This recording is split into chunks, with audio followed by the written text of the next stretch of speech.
Hi, and welcome to Testimony Tuesday. I'm Mark. I'm joined by the lovely Amy Crory. Amy, thanks for being here. And as always, on Tuesday, we offer you a testimony from someone from Jaffrey Bible Church. Hopefully, that'll encourage you.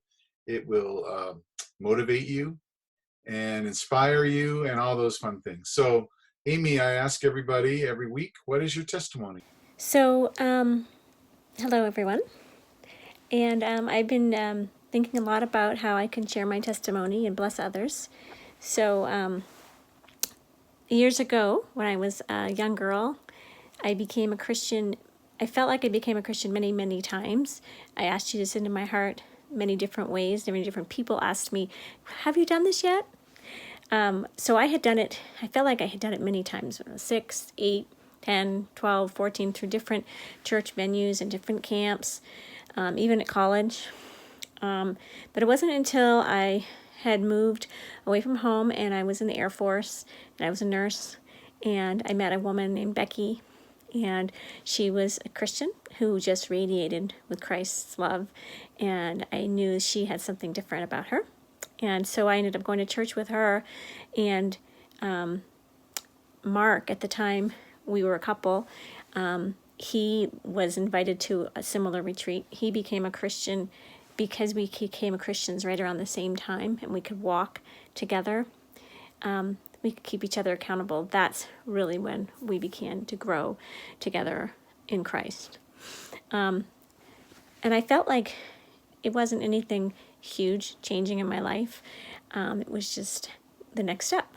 And we got married and things progressed, and we just started, going to Bible studies and just, living a good Christian life. And then we got pregnant, and it was exciting, very exciting time, because we were going to be starting a family. My whole life I had wanted to be a mom. I'd babysat for kids ever since I was like 10 years old. I had loved the thought of being with kids and babies and just always knew I would have children, lots of them. And so when we got pregnant, it was so exciting. We told everybody, and it just was great. Well, unfortunately, I went in for my ultrasound at 12 weeks, and there was nothing there. My body was pretending it was pregnant, and it was giving all the signs and symptoms, but it was just an empty little tiny pea-sized sac in there. So this was devastating to us, and it was really a hard time. I ended up having to have a procedure because my body just wasn't able to kind of have that miscarriage on its own. So I had a D&C. And we kind of moved on. We figured, okay, we'll get that out of the way. We'll move on. A lot of people have miscarriages. A couple months later, I got pregnant again, miscarried right away. And I was working in the hospital, and I knew from talking to other doctors and nurses that once you've had 3 miscarriages in a row, then you are told you're infertile, and you have to go through infertility treatment. And I was really starting to get nervous that, wow, I might be infertile. I may never be able to have children.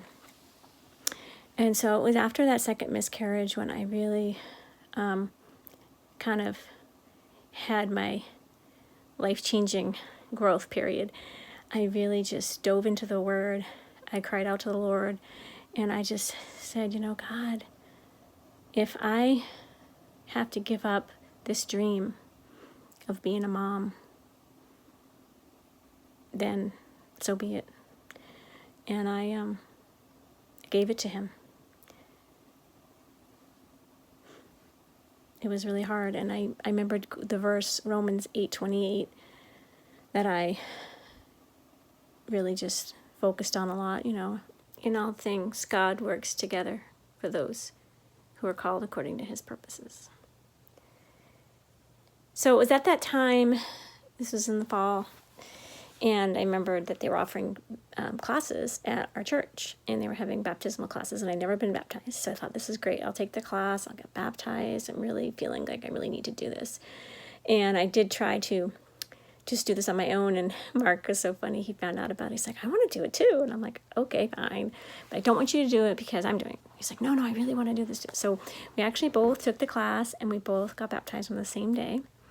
And it was a really good time, great timing. And I remember the date we got baptized. It was November 19th. And that was the day that it was my brother's birthday also. Remember that? And it was just a great thing. Be able to share this whole journey that we'd been on. And the neat thing is I just love the details in this because God uses these details to remind us of things. That date I remember also the rest of my life because that was the day that you write on your doctor's exam for the next 9 months because we did get pregnant. And it was with Matthew. And so every day I would go in and they say, when was your date? And I would write down the date. And so that was huge. And we named him Matthew, which means gift from God. We really just felt he was a huge gift from God. And our journey continued. We were just diving into being great parents. And we had Nathan pretty quick after that, 2 years later. And then Luke, he was really quick, 15 months after. And so boom, boom, boom. We were like, great, we've gotten through this miscarriage thing and we're growing. But, God continued to work in us. I had a couple more miscarriages after Luke. I had David. I had a couple more miscarriages. And then we had Jonah. And when I was pregnant with Rachel, I actually was bleeding during her pregnancy. And I thought for sure I was having another miscarriage. And it was just, I really think God just wanted to keep me constantly praying and constantly in the Word, constantly giving Him glory, whether it was good or bad, whether I was going to lose that baby or not, whether I was going to have it, carry it to term, or have it just for those couple of weeks. I feel like having all those miscarriages prepared me for so many things, helped me count my blessings so much, and has helped given me a spirit of just sympathy and empathy to others who are going through that as well.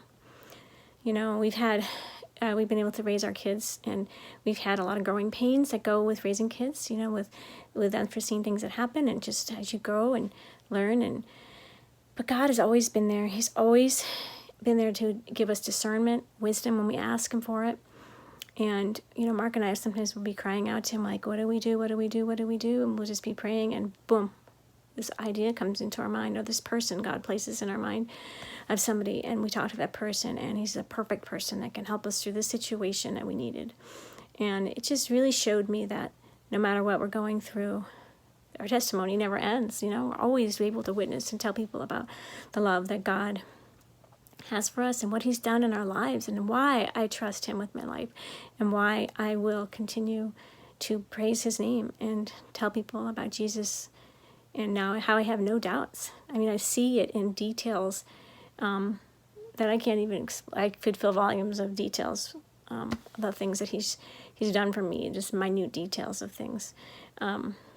So that's my my nutshell that I have to offer you, and that I hope encourages you where you're at. Thank you. Well, thank you so much, Amy, for joining me today. And thank you for watching Testimony Tuesday. If you'd like to be on a future show, just drop me a line and we'd love to hear your testimony. So God bless you.